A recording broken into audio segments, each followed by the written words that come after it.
Boris Johnson is being urged not to cave to the EU's immense pressure to bow to demands on fishing rights as trade talks enter the final phase. The Prime Minister's spokesman said on Monday the UK's negotiating team, led by David Frost, is working to bridge the significant gaps that still remain between our positions in the most difficult areas of talks with Brussels.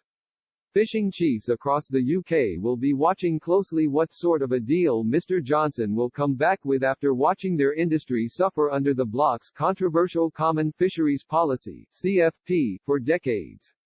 In Grimsby, the desire for Britain to take back control of its bountiful fishing grounds played a major factor in the locals' decision to vote leave in the 2016 EU referendum.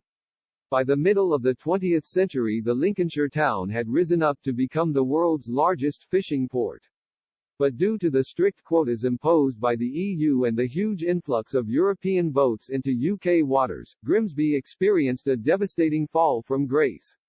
North-East Lincolnshire, the local authority area which Grimsby is part of, voted by 69.9% to quit the EU. Grimsby was once a bustling town full of fishermen coming ashore with their pockets bulging with cash, eager to spend it in the area's many businesses. But Kurt Christensen, an ex-fishing merchant, recalled how the rules stipulated by the EU had a devastating effect on local skippers. He said the quota system ushered in by the bloc in the early 80s was acutely unfair to British fishermen, many of whom were forced to find jobs elsewhere or go on the dole once they had used up their annual quota.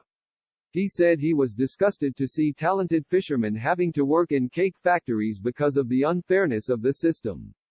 Mr. Christensen told the BBC, "You know, you've got guys in a cake factory, perfectly brilliant skippers sticking cherries on cakes. Where does your pride go with that? It's wrong." The aim of the EU's quota system was to protect and preserve fish stocks. For many species, European trawlers were allocated a much greater amount compared to their British counterparts. For example, French fishermen are entitled to fish 84% of the quota for cod in the English Channel while the UK gets only 9%. Fishing remains one of the most contentious issues in post-Brexit trade talks between Lord Frost and Michel Barnier. On Monday, the Prime Minister's spokesman insisted the UK remains committed to working through the tough issues in a bid to strike a deal.